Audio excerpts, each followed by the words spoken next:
Hello everyone, welcome back to Reignite. I'm your host Cathy Grant, aka Spooky Peg, and I'm here to lead you on a journey reigniting your passion for music. So let's light that fuse.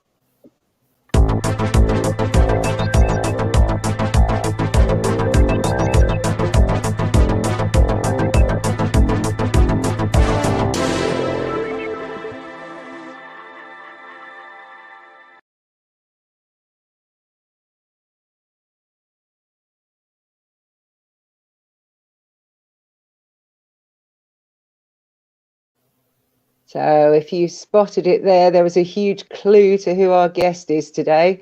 He was once described as an unholy union of psychedelia, glam and punk.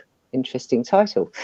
His band were named Live Band of the Year by NME, and their smash hit single sold 24 million copies worldwide and was number one in, I believe, 29 countries. I think you all know what that song is, but we'll get onto that later.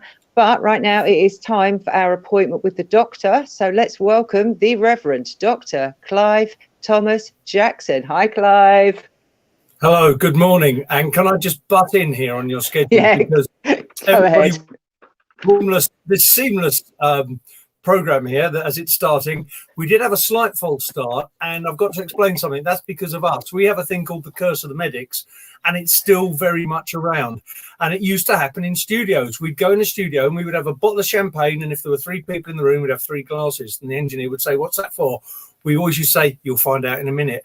Anyway, we'd start recording, and then you go, "Oh, that's funny. That's never happened before." And we go, "Champagne," and we toast the curse, because it used to follow us around. And if we toasted it, it wouldn't happen again. So that was because of me. The curse of the medics is still alive.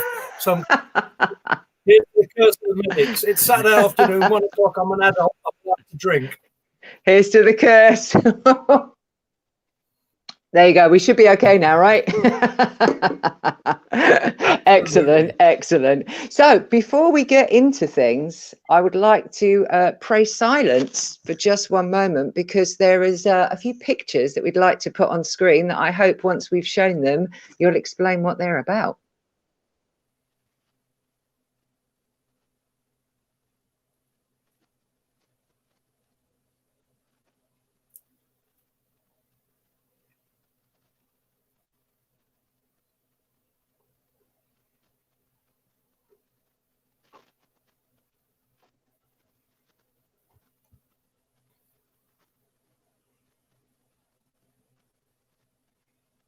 Wow. So I believe that was the Waterloo Music Bar in Blackpool last Friday. Tell us, a live show?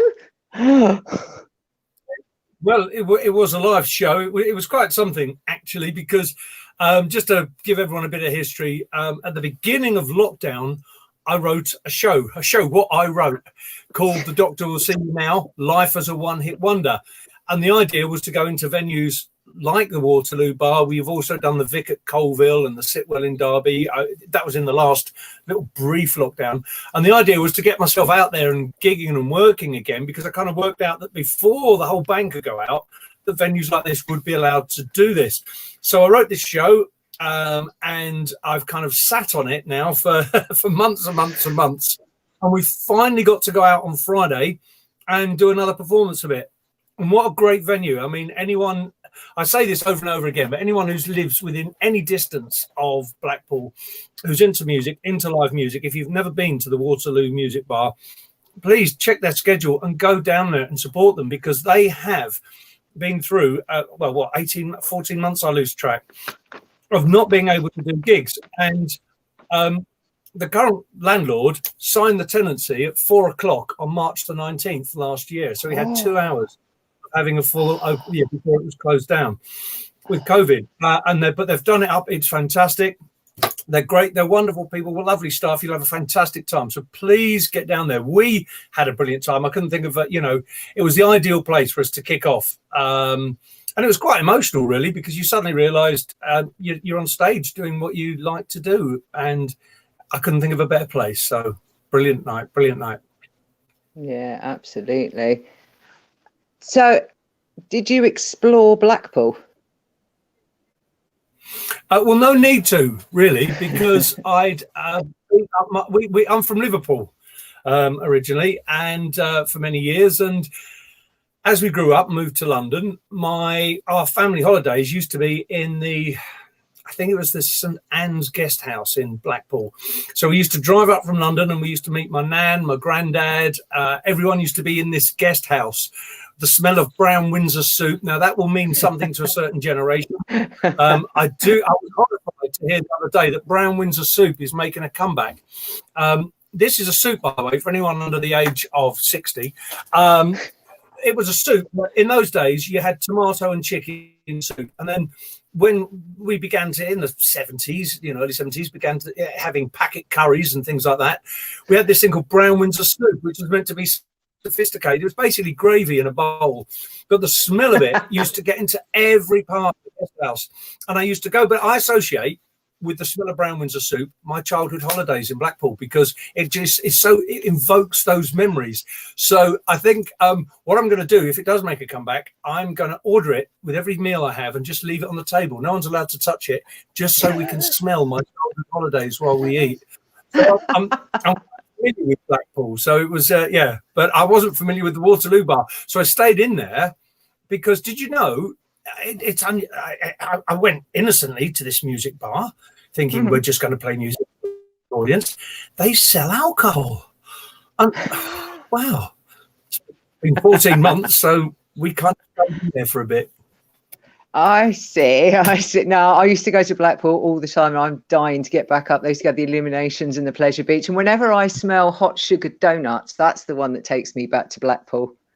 I used to love a bag of hot sugared donuts. Oh, yeah, it's a place of smells, isn't it? A place of smells.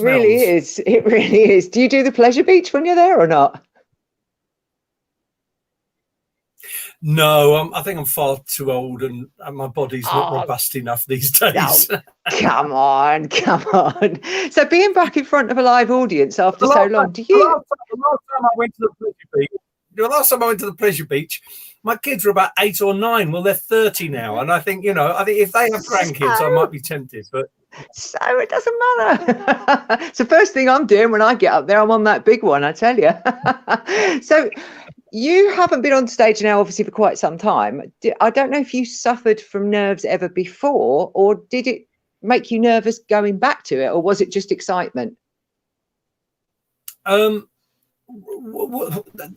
I do get nervous before a gig, because the way I always describe it is, if you're Gary Barlow or Steps and you're doing a gig, you're playing to your fans every gig, and you can basically go on and they're going to love you and whatever you do. For us, Doctor and the Medics, we're always, we're not that big a band. We're a gigging band, and there's always people who've never seen us. There's always people who, what are they going to do? Play Spirit in the Sky for an hour? There's that kind of crowd there as well. And for me, I always get nervous and I quite like it, because we have to prove ourselves every night. What I said, I chose to play the Fool in a 6-piece band, first night nerves, every one night stand. I love that line from the wonderful Ian Dury.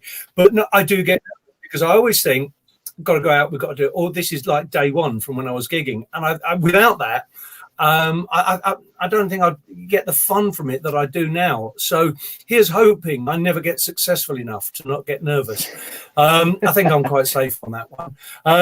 But for the Doctor we see now, it's a different thing, because when you're in the band, you've got your bandmates, you've got songs to hide behind, and you're quite, you kind of know what you're doing. But with the Doctor Will See You Now, it's still a fledgling show. We are going into theatres with it later this year and early next year. There'll be dates on the website. I did say I'd announce them, but I've forgotten to print them out. So I will, after this interview, be going on the Doctor Will See You Now website and updating the dates, because some of that to move around. But we're going into theatres later this year and early next year. So by then, I'll have everything honed to perfection. But in the meantime, I'm kind of trying stuff out, and seeing what people enjoy. And it's getting a balance, because what I've learned, I thought, we had to go in and just everything had to be funny, and there's a lot of it is funny. But I'm learning, talking to people, that they're also interested in sort of the history of the band, and certainly the 80s music scene and what I was doing. So I kind of realized that, actually, that's what they want. I don't want to be forensic about it. I don't want to go in, and otherwise it'd be like a lecture. And then in March 1987, June the 14th, I believe, we were jumping fire the A48B2, because, you know, I don't want it can't get like that. So I want to just get the balance right. It's fun doing. It's really good fun doing. And of course, the smaller music venues with socially distanced and everyone sitting there, it's a great place to try it, because you're talking to you're not doing a show as much as talking to, you know, they're 10 foot away from you, and you can engage with them I'm really enjoying it. And of course, we're playing all not all our singles, but all the music is singles that we've released, from The Druids Are Here, which was our first one, right up to our last single, which, as I say at the beginning of the show, was Terrified, except for one fact, that I forgot to release it. And to this day, I've still forgotten to actually release it. We've got a single out there somewhere, but I just forgot to release it. Oh dear. So I was scared I'd get so successful that it would be a hit, that people would just come and adore us, and we wouldn't get those first night's nerves. You know, that's what it was. Yeah, just go to your head, wouldn't it? So you've just given me a really good segue there into what I was about to go into, which was taking us right back to the start, because I know we've got a lot of people in the chat today who are big Medics fans, but we also have people who are new to the Medics. So for their benefit, can you take us back to the start? And was it really a £5 bet? And have you been paid yet? No, I haven't been paid, and I'm back in touch with the gentleman who owes me £5, Alex Bienkov. If you're watching, I will keep naming and shaming you all around the globe, or at least anywhere that will let me, until you pay me my £5, mate. And interest, please. Right. So the story of the Medics was, I was DJing. That's how we started anyway. I was DJing as the Doctor. We used to run a nightclub called Alice in Wonderland, which became quite notorious. And I was doing lots of gigs DJing, and we had lots of friends in bands and everything. And one friend said, "Oh, what you do is you just play other people's records. You could never do this.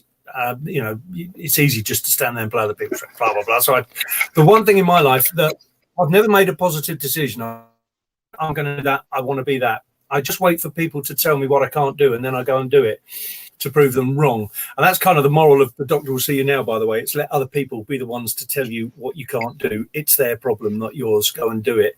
And so I thought, right, okay, mate. And he had a gig in 2 weeks' time. I said, I'll support you at that gig. So we put through the band together with a motley crew of gentlemen, but we all shared a love for, when we started off, we were a trash band. We all loved the Cramps, the Trashmen, the legendary Stardust Cowboy. So that was kind of like our brief, if you like. And we started off, and we blew them off stage on our first gig. And we came off and thought, well, that was a laugh, back to DJing. And someone came up and said, "Oh, can you do a gig next week?" And we thought, oh, well, and we just literally, let's just keep gigging until people stop asking us to gig. And that was it, basically. And so we just carried on, and then somebody offered us to make a record, the wonderful Dan Tracy from the Television Personalities, on his Wham record label, and we wrote the Druids Are Here, and the B-side, The Goats Are Trying to Kill Me, which we put out, and it became, as it says in the show, it became number 4 in the German mod charts. So we knew we were no stranger to chart success from the very start. But then everything changed, didn't it? So, you know, I can't have you on without asking you about Spirit. So apparently, according to one story, Mark Bolan and John Lennon were involved in you choosing that song. Again, is that the truth or is that fiction? Right. There are actually 2 stories as to why we recorded Spirit in the Sky. The truth is, I can't tell anyone the truth, because we made a pact. There are 2 stories, and I cannot say one of them, because what happened, there was myself, the engineer, Craig Leon, the producer, and Castle Webb in the studio. And we were going over, listening to the album, and then something happened, and the hairs on the back of my neck are standing up now. We all went white. And it's just like time froze. And we actually said, did that really happen? And we all just looked at each other. It was quite terrifying. And we all just looked at each other and we went, yes, it did. And I said, you know, we can't tell anyone about this ever, or they'll just think we're mad. And we all made a pact, the four of us, and to this day, I don't think any of us have said what happened.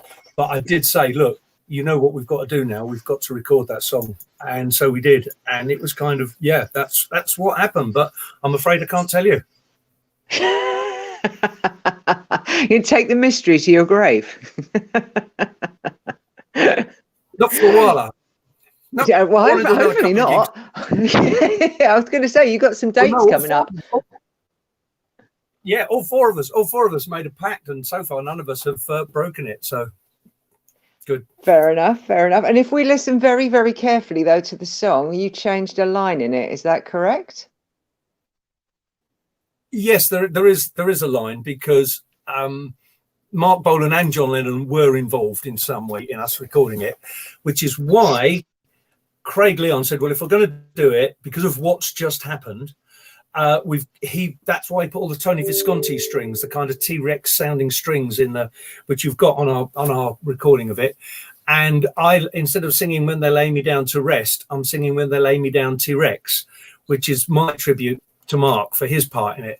And back in the 80s, you can hear it. Now you know it's there, but you can't hear it, because in the 80s, we used to double track and treble track vocals, and it's just that 80s sound, and which I hated. So I just thought, well, I'll chuck a few T-Rexes in. So they're in there. So there was the odd little subliminal message in the track as to our thank yous to the people that made it happen, who are not with us. Excellent. Absolutely. R.I.P. So question for you, when you just said then about how things have changed, how do you feel about sort of the whole process of recording music now compared to how it used to be back then? Do you think things are better, things are worse, or it's 50-50? I love it. It just gives you that much freedom and fluidity. One question, as an old guy, as an old bloke who's been around a bit, I've seen it all. I've been there. Now, as an old bloke, you do get asked, you know, how's the music business changed? Was it better then or worse now? And no, it's different now. And what I like about it is the accessibility both to music. You can go on. When I work in my office here, I always have music on Spotify, though other mediums are available, I must admit, other than Spotify, but that's my chosen one most of the time. And I listen to random stuff, you know, it kind of randomizes and gets your patterns and throws, and you discover music. And the great thing now, within 20 minutes, you can have heard a track, know about the bands, seen them live and listen to them. And I love that instant and accessibility. Whereas in our day, it used to be travel for miles, pick up an album, get beaten up on the way home because it was the wrong album in the wrong neighborhood and all that stuff. But now with recording, of course, you used to have money, which gave the record companies the power, because to go into the studios that we were going into, even the cheap ones, you know, you couldn't afford as a band. So you needed the record company to do that. But now you don't, and you can do it. And we're recording our current album in Swansea in Dan, our guitarist's studio. And everything's there, and you can go in what days you want. You can do what you want. You've got the freedom to enjoy it, and I'm loving the process. It is taking us a little while because we started it. Before I admit this, hold on. I'm getting quite a confession. I did start the album in 2005, so it's taking us quite a bit of time. But it's only in recent years, in the last couple of years, that we've got, I think, the right structure of the band to do it the way and it's sounding brilliant. But yeah, so I liked both ways. There was something magical about going in a big studio, and I liked that when I was younger, because we didn't know what we were doing, and adults did. But now I do love the way it's done now. I'm enjoying it. But you don't feel so bad, because backstage, my husband, he's in a band called The Stereotypes. Yeah. You're saying you started your album, what, 2005? So it's taken you about 15 years? His band did a gig back in 1976, split up due to artistic differences, and they have just released their first album 41 years later. So, you know, you're not doing that bad there, to be honest with you. You're doing pretty good. No, you know, we'll never never give up. You know, what else are you going to do? Just keep, exactly. Hold on. Right. we did tell ourselves that if we didn't have it finished during lockdown, we needed shooting. We're coming towards the end of lockdown, so if anyone's got a gun, yeah, we haven't finished it, but hopefully not too far away. Not too far away.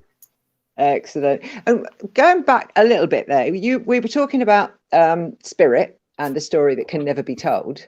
I read somewhere that when you were at the height of your fame, you had a habit of feeding not completely truthful stories to the press. Is that true? And can you remember any of them? It's still true today, because the great really? Thing, good.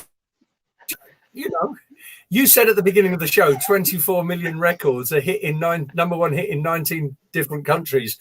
The reason that figure is out is because every time we do an interview or we release a record, we add another million on the sales in another country. So when the album comes out, it'll be 25 million and it'll be a number one hit in 20 countries.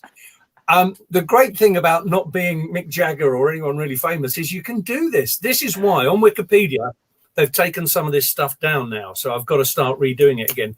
That's why you read that our backing singers were so in sync, the original Anadin brothers, Olympic level synchronized swimmers. And the only reason they started doing the band was because the Olympic Committee didn't pick them for the Olympics. So in fury, they looked for a band to join. So that story was on Wikipedia, along with the one that I was refused a heavyweight boxing license in 1996 for health grounds.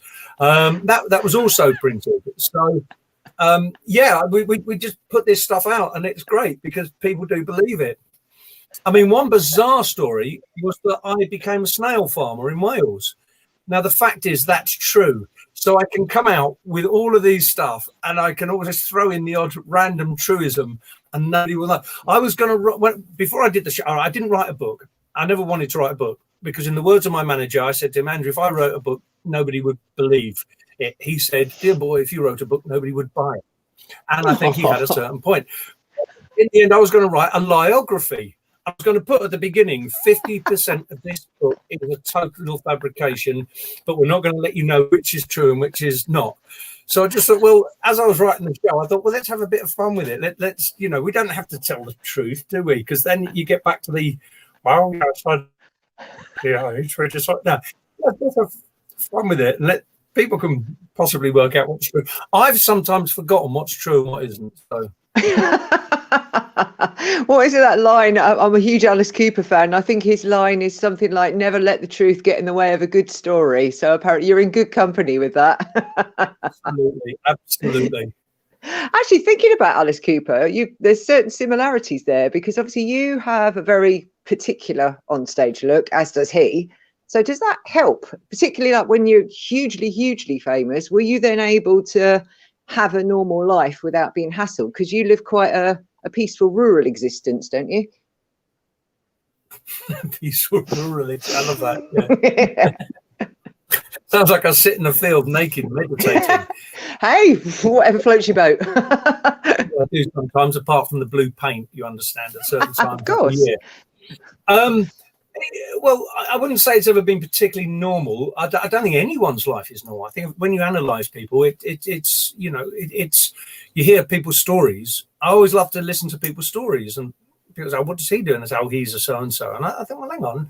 And you're like, so I don't think there's anything sort of normal, if you like. But what I know what you're saying is, are you allowed to walk around? Yeah, without being identified. And yes, I was, even when I was number one. The thing is, if people are at a doctor and the medics gig and they see me walking around, then it's obvious that I'm there and they go, oh, that's him. But if I'm walking around the streets, I mean, my oldest son now is 30 odd and I've got 4 kids, and in the whole 30 years, I've only been identified with them randomly 3 times in the street by people saying, oh, you so-and-so. Yeah. So that's great. I shared the same management with Ian Jury, and we had a conversation and he said, oh, you're lucky you are. He said, you take your makeup off and nobody recognises you. And I did say, yeah, that's true, Ian. I said, but you enjoy being Ian Jury 24/7, don't you? And he said, yes, I do. He quite liked it. He quite liked being that persona and being known as Ian Jury. So, and of course, he was unmistakable wherever he went. And he was a lovely, lovely man, by the way. Oh, how wonderful that you got to meet him. What an incredible guy, and what an amazing Oh, artist he I got was. to sing with the Blockheads when he died. They had a series Really? of guest singers on, and I did one night. I did two or three shows with them where you go on and do 2 or 3 songs. And one night there was Phil Jupiter's, myself, and Bonnie Tyler. And Bonnie Tyler sang "Wake Up and Make Love with Me," and "If I Was with a Woman." And I looked at Phil Jupiter's, and both of us had our mouths open in disbelief, and we just said, "We are not worthy." It was a moment seeing Bonnie Tyler singing that with the Blockheads. It was fantastic. So an absolute privilege to have done that as well. Yeah. How incredible. Wowee. And you're now talking about associations with other bands. You've had over the years an association with another favourite band of mine, The Damned. And you've had associations with them in several ways, one of which I only found out when I was researching you, and I can't believe this passed me by. But obviously Captain was in the Waterloo video. You've obviously done the Goth Festival with them on occasion. The first time I ever saw you play, I don't know if you'll remember it, the Finsbury Park Damned 10th anniversary tea party back in 1986, which I looked up the other. I remember it well. Yeah, I looked up the other day, and it was six quid for a ticket. Yes, I think we got paid £300. Yeah, got no idea. No, it was a great day because, of course, it was literally, I think either we were still number one or we'd just come off the place as number one. And we'd had quite a good couple of years with The Damned at that point. So for us, it was a celebration of that. And it was brilliant because even though we'd had a hit, and in those days, if you remember, you had the thing of being sold out, of selling out, because alternative bands, if you like, weren't meant to have chart success. And we were we'd had our indie number one and everyone thought, oh, that's it, they're our band. And then you had a chart success, and those are people going, oh, you've sold out. But on that day, they kind of forgave us. And it was a brilliant day because when I started running the club, going back to Alice in Wonderland, I first met Captain, and he poked his head through the DJ booth, and I didn't recognise him. How could you not recognise Captain Sensible? I know. Well, people used to when we used to go down into the DJ booth at Gossips. When I first arrived, there were tins of air freshener all around, and I thought, well, that's a bit weird. I soon discovered that quite a few rats would die from the brothel above, and they drop down the partition wall and just rot between the walls. So you go into the smell of decomposing rat. I thought that's why they've got. So we were off our heads on air freshener. So I was totally air freshened up to the eyeballs, and Captain put his head through, and I didn't have a clue who he was. And I was talking about music, and he said, "Oh, I played with my little band," and I went, and then I suddenly went, "Oh God, that's Captain Sensible." So we did a few things together, and then they invited us to start playing with them. So we did the Nostral Priory gig, which was quite legendary. And then we went out on the Phantasmagoria tour because, of course, Captain wasn't with them then, but that was because I got to know Roman quite well. And that did us that was great. That was brilliant because that kind of was a massive stepping stone. They did us a massive favour. So there's The Damned, us, and the Fuzztones. It was such nothing but happy memories from that tour. And it served us very well. So they did us a massive favour. And then one night at Gossips, Roman was there. He came back to the flat, the notorious bed sit with the medic's mansion. And I can vaguely remember shouting lyrics from and then a couple of weeks later, I got a phone call from my manager saying, "Hello, boy, did you write a song for The Damned?" And I said, "Oh, God, yeah, blurry memories." He said, "Oh, I've got an advance here for £2,000 for it. And I'd not earned a penny from any record." So what for? He said, "Oh, it's their next single." And it was, so it was Grimly Fiendish. And I'm still to this day very proud of the fact that the titles, depending on which version you have, say, Vanian, Scabies, Merrick, Yug, Doctor. Some of the versions say Jackson at the end. But I've got a credit on one of the Damned single, which I'm very proud of. I'm going to have to dig it out because I've got the 7-inch and the 12-inch. How that passed me by until I started doing my research, I'll never know. Interesting, though, you just mentioned somebody's name a couple of times there that you became good friends with, Roman. Yeah, Oh, Oh, hello, oh, Roman. look. Oh, look. So he had a question he sent to me for you.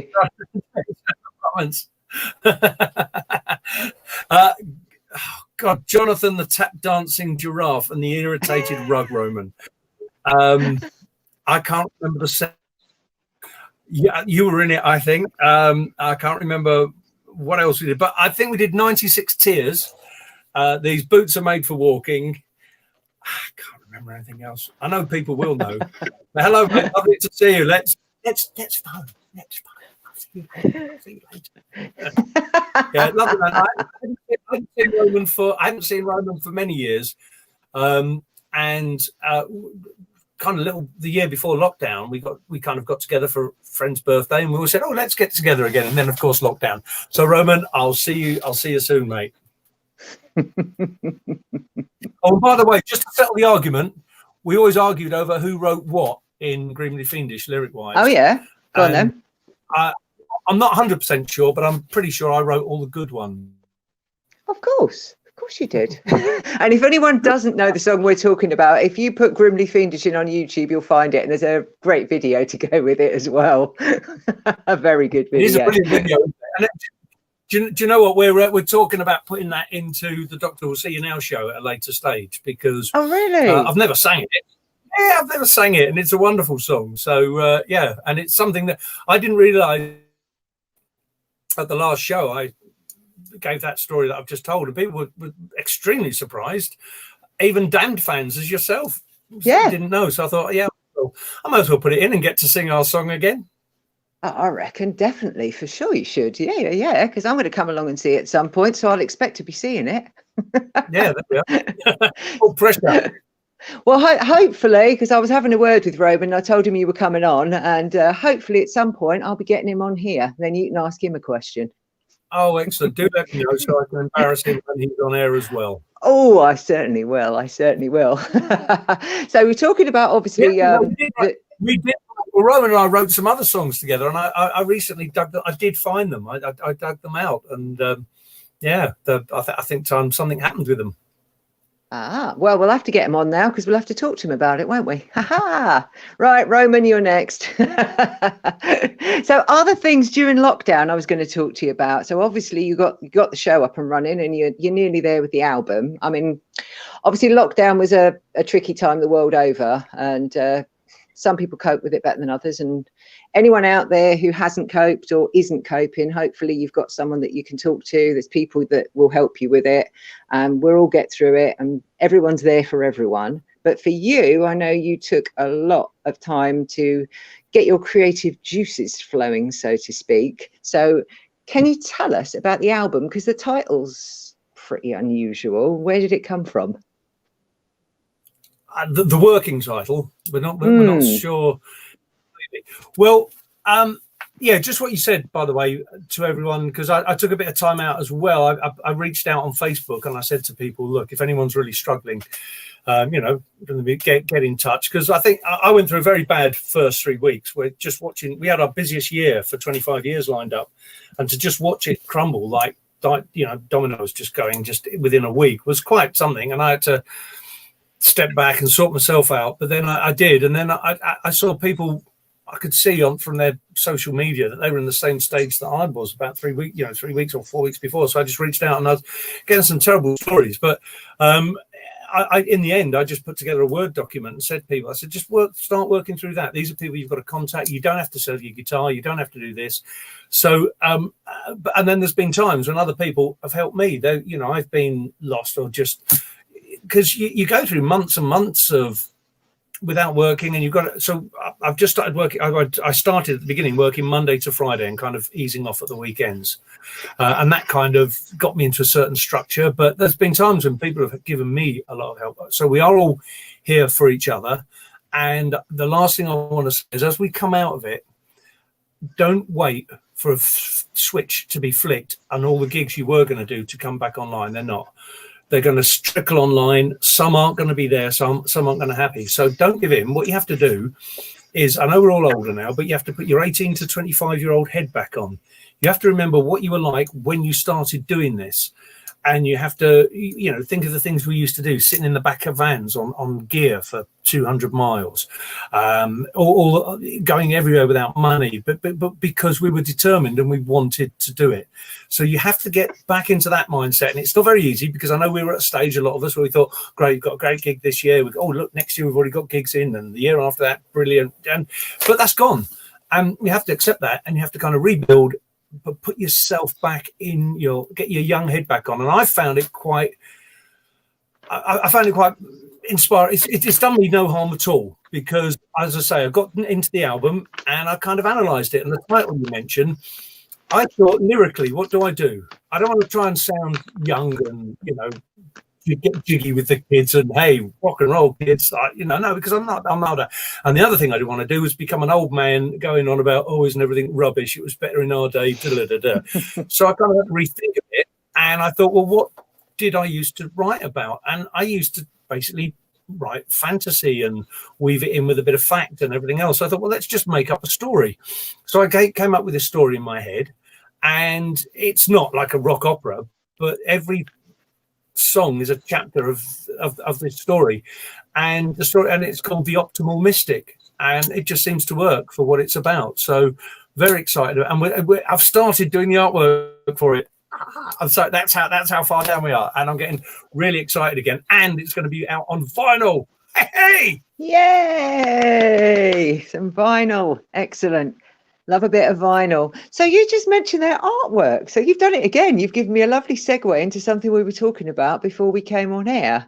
An idea that I've had for my guests that come on the show, what I would like everyone to do is do a self-portrait and sign it. And then what I will do is ask this person that is drawing the picture what charity they nominate, and then we will auction it off to get money for your charity. So what have you got for me? Okay.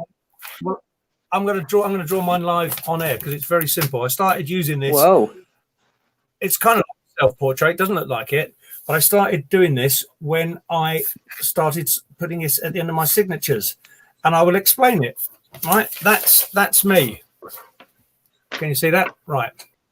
So, and I put that into my signatures, and it looks like 2 apostrophes and a tick. That's because it's 2 apostrophes and a tick. But what it represents is the 2 apostrophes are my eyes and my eye makeup, and apostrophes are positive. The tick is a smile. So you've got a tick, a smile, and 2 apostrophes. So that is the most positive 5 things I can actually think of. And it's a sign of positivity. And it's me being very positive. So I'm going to sign that for you live now on air. And I'll send that to you. And my chosen charity is Homes for Heroes. Jimmy Jukes is a legend, the man who runs it. And what they do is they feed there's 4,500 homeless servicemen, ex-servicemen in the country at the last count.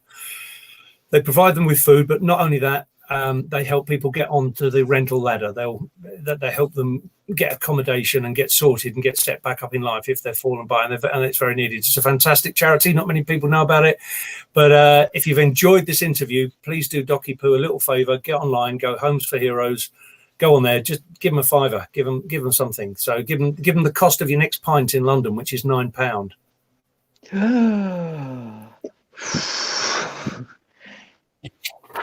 £9. Beautiful. Oh, appreciate that. Right. So I'll get my address to you. You send it to me and we'll get going on that. And we'll see how much money we can raise for your charity. That is fantastic. Definitely. Very worthy charity. Absolutely. Nice one. Fabulous. So I'm conscious of time. So moving along swiftly, I have something I needed to ask you about. Is it just time? Is it just time, or is it any of the other herbs you have consciousness of? No comment. Right, hit me baby one more time. Not a request, but what happened with that? You were on it. Yeah, we were, and it was at the time when the vote rigging was being mentioned. And if anyone doesn't know what it was a show where you went on as you did your hit, and then you did another hit by someone else, and we ended up doing Robbie Williams' "Let Me Entertain You," and of course "Spirit in the Sky." And we did the first half and had the audience vote, and we won by a mile. Now, Shakin' Stevens was on the show. And at the end of the show, at the very end, our agent came in and said, "Brilliant, you've won." we'll have to do brilliant, you know, tours. What wasn't going to happen was untrue. And then someone just poked their head around the door and said, Shakey's won. And he went, oh, mid-hand shake. He just walked out. But we weren't surprised because we'd seen Shakin' Stevens practicing his acceptance speech for winning about 3 hours before they started the shoot. So we knew he was going to win. And apparently we heard that's why he was on the show, because he refused to go on this show if he didn't win. So that's the story. Allegedly. Wow. Allegedly. Okay, allegedly. So then the next thing that's going to happen with you being on a TV show, hopefully, from what I hear from the ladies, Julie, in the Facebook group, the Spirits, sorry, I'm going to get it the wrong way around, the Spirits Tour Medics Diary, is it that way around? Fabulous Facebook group. If you get it wrong, please don't worry, because if you put it in any combination of those words, it goes to that page, because nobody else has a page called Spirits Medics Tour Diary. I always get it the wrong way around, yes. But I know Julie's in the chat, so if I've got it wrong, Julie, put it in the chat for everyone, because it's a brilliant group to follow. And if you want anything on Doctor and the Medics, then go to that group, although I will put all your socials on screen very, very shortly where everyone can find you. But there's been discussion in there over the last few days that we are approaching the magic number in the petition to get you guys to do Eurovision. How are you feeling about that? Well, I've suggested it myself many years. I think the country is ridiculously off kilter to not realise that Doctor and the Medics could go in there flying the flag for this country and sink victoriously with no shame. And to be denied that opportunity, myself, I'm gutted that I've not been allowed to do so. So please, anyone in charge, let me go and lose victoriously for this country. I would make everyone proud to come last. I would so love to see you. It's funny because the last episode we had Toya on and somebody suggested she did it and she started jumping up and down. So there's something about being on Reignite that puts people on Eurovision. I don't know what it is, but God, I hope it happens. You are, well, I don't know, the girl. I think Bill Bailey's leading the charge at the moment, which would be absolutely fantastic. But I think let's just get a mega group of myself, Toya, Bill. There's a few other people I could think of who would fit into that ilk, and let's just get on there. Can you imagine? That'd be brilliant. Roman, if you're watching, Roman, you need to get on that group as well.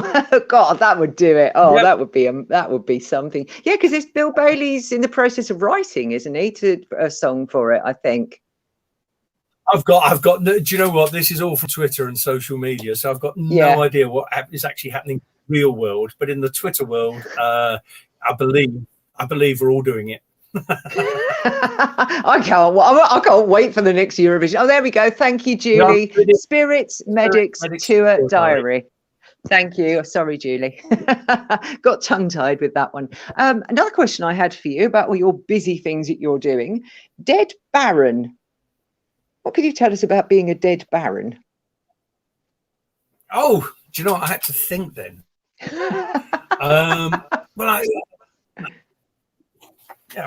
It's early on a Saturday afternoon and someone throws the words Baron and dead at you in the same sentence. Yeah, my first booth role was in a film called The Howling, which was 2 or 3 years ago now. It's a horror film. And I was typecast as a 478-year-old dead Baron.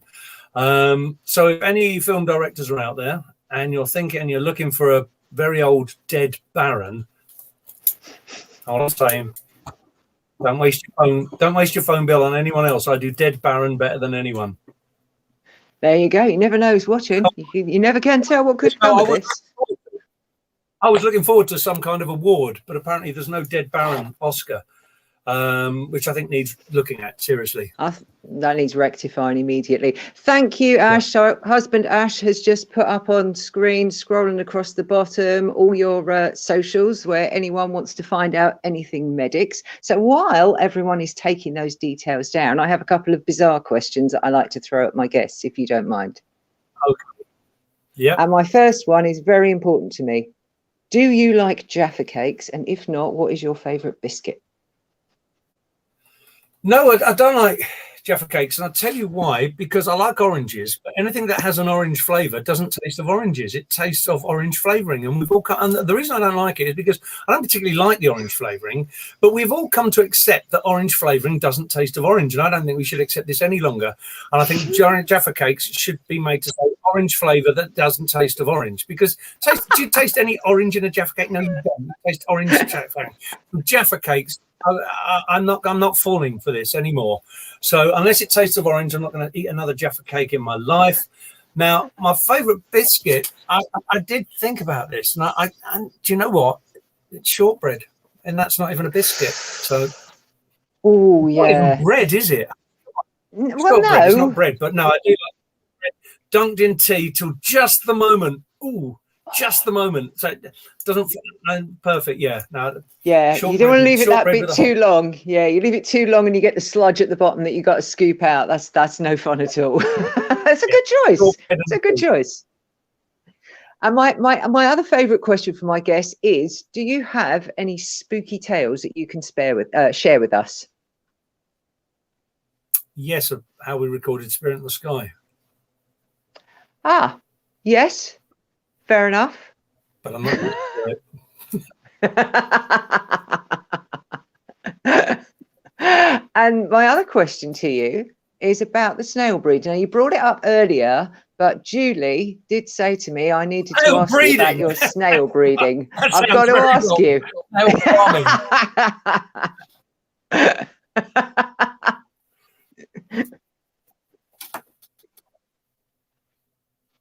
So what are we doing with these snails?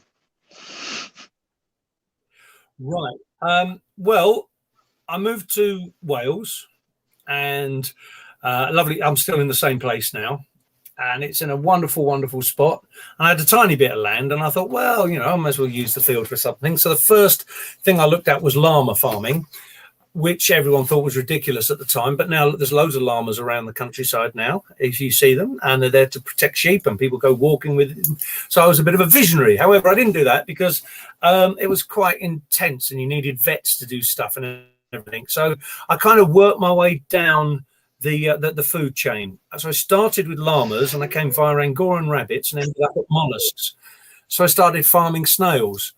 The one below that would have been ants, and I didn't think there was much demand for the milk. So I started farming snails, and it was probably the biggest agricultural disaster this country has ever seen. However, there is a legacy to it, and that is that the Brecon beacons are now awash with Portuguese Helix aspersum major, because obviously escaped and survived, and then they're bred into the country, and everywhere you go in Wales, you see my snails.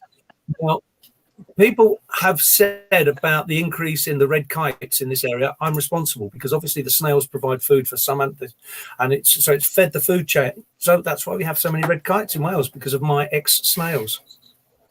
How absolutely fabulous! That's an amazing story. Loving it. Loving it. And true.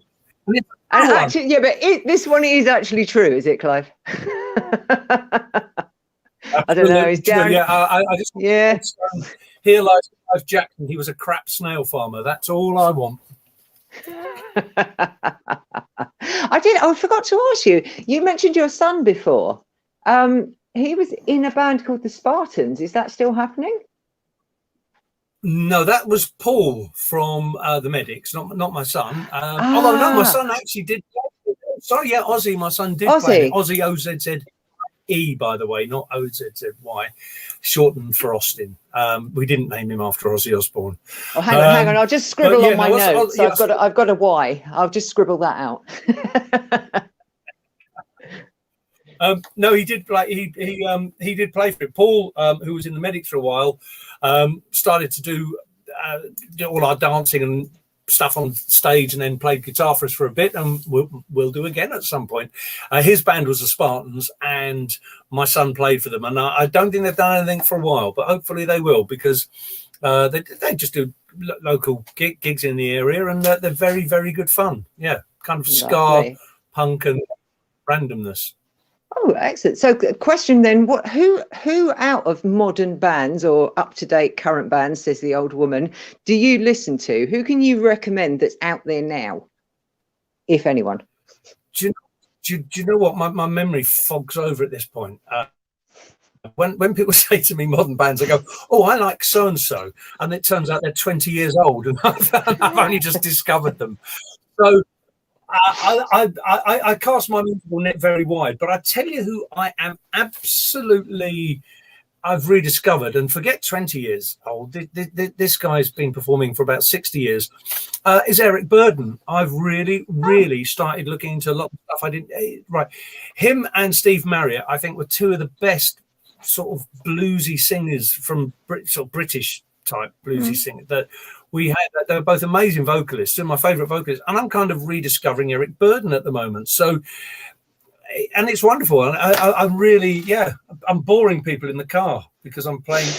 I never heard him do this before, but he has, and I think one of the most amazing voices. So after this interview, everyone just get online, listen to a bit of Eric Burden, and I think very underappreciated artist.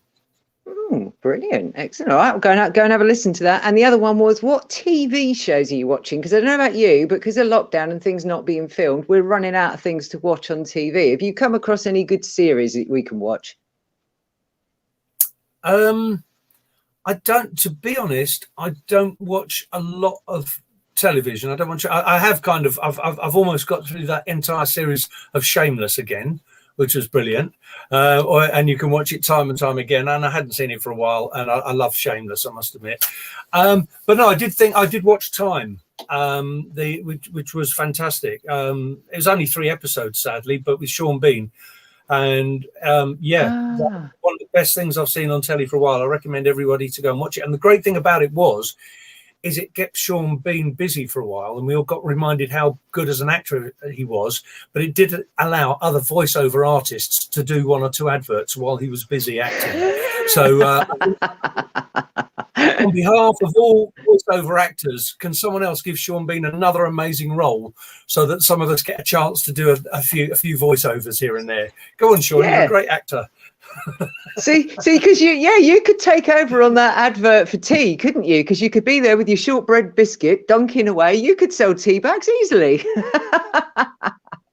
I could do, except I'm a bit forensic with my tea. I have to brew it. I've got an egg timer. It's a 4-minute egg timer, and from the minute I put the bag in, the egg timer goes over. And it can't stay in I allow myself 4.5 seconds after the last grain of sand has dropped in the egg timer to get the bag out, to get me the perfect cup, which has also been warmed as well before I put the tea bag in, so it's not cold. And so if someone said to me, all right, here's the thing on the act, could you just come in, pour the tea into that? I go, no, I can't do that. I just no. My OCD would kick in, and I'd have a row, and I'd be rewriting the script. This advert's going to be 10 minutes long. It'd be a tea tutorial with the doctor. I'm too old. I'm too old to have rubbish cups of tea. Come on. Fair play. Can't really argue with that. So before we wrap up, as I said, we've got all your socials scrolling across the bottom of the screen there, your website, Facebook, and you recently joined us on Insta as well.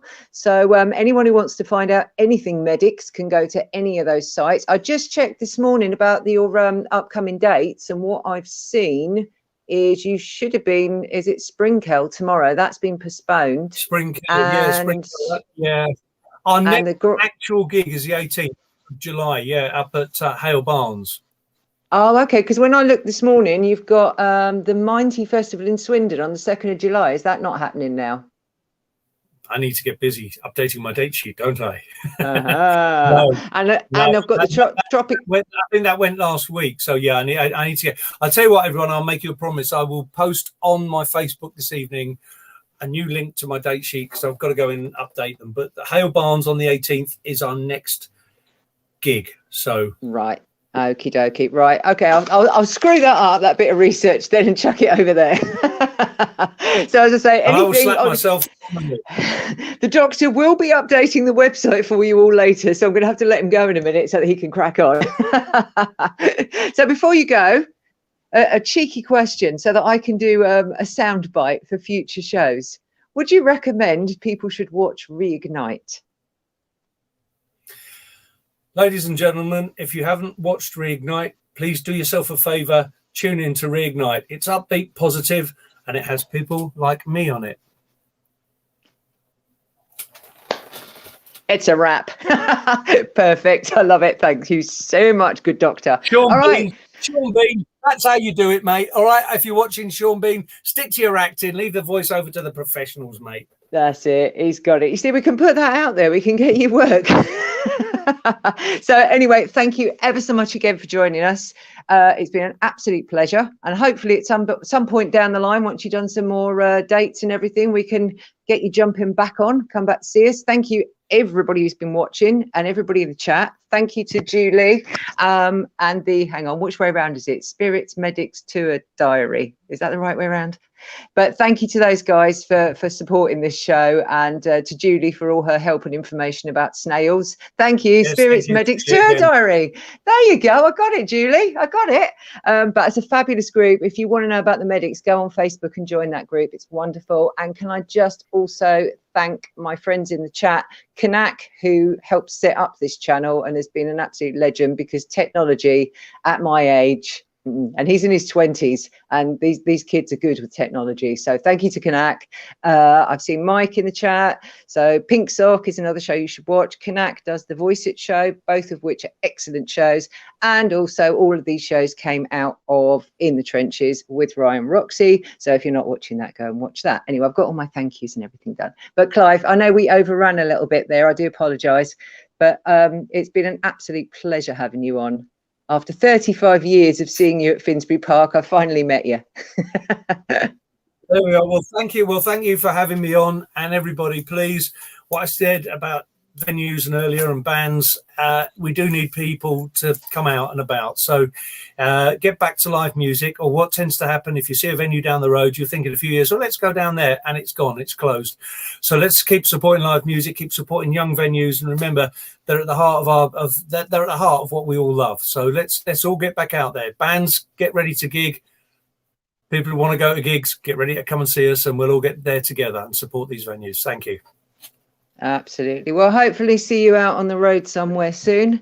And in the meantime, keep it spooky, kids. And thanks for tuning in to Reignite. Bye, everybody. Thank you.